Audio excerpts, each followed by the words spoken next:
I've just uploaded a video to my blog, video number 15, where Dr. Anthony Chaffee, a 12-year carnivore, and Dr. Kendi Berry, a 4-year carnivore, have a question and answering session.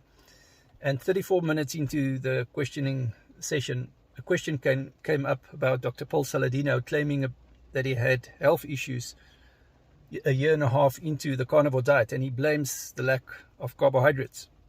So they have this discussion, check it out. But all that I want to add is go and check the full video of this discussion.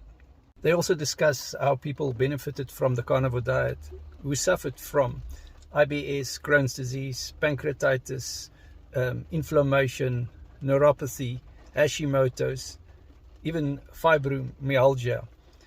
Gwarkin says it appears some men develop elevated sex hormone binding globulin levels on keto carnivore. Paul Saladino was one such example. I too experienced this. Any thoughts? Thank you. Yeah, I mean, that's something that I think you can see sort of isolated examples of. I certainly haven't seen that in myself, and I haven't seen that in my patients either. So I do wonder if something else is going on, if there's something else adding to this. And, Dr. Saladino, is a very healthy guy, but for some reason, after a year and a half, 2 years, he was having quite significant health issues and ramifications, and he attributed that to lack of carbohydrates. But I've had, less carbohydrates, for longer. I have not run into those problems. And you look at, and you look at, the Inuit and other populations. And like we said earlier, there really is no such thing as an essential carbohydrate.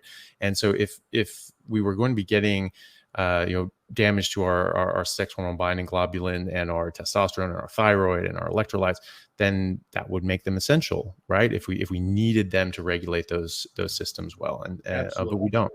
Yeah, and so I think I've actually done hormone optimization in my practice before the clinic burned down, and I've checked thousands of sex hormone binding globulin levels.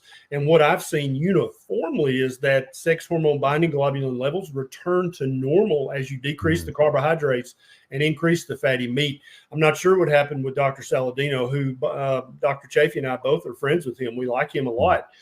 We don't necessarily agree with his recommendations, but I find Paul's case to be the exception to the rule, not the rule, because, like I said, in thousands of cases, I've seen the SHBG go down as someone decreases the carbohydrates. You guys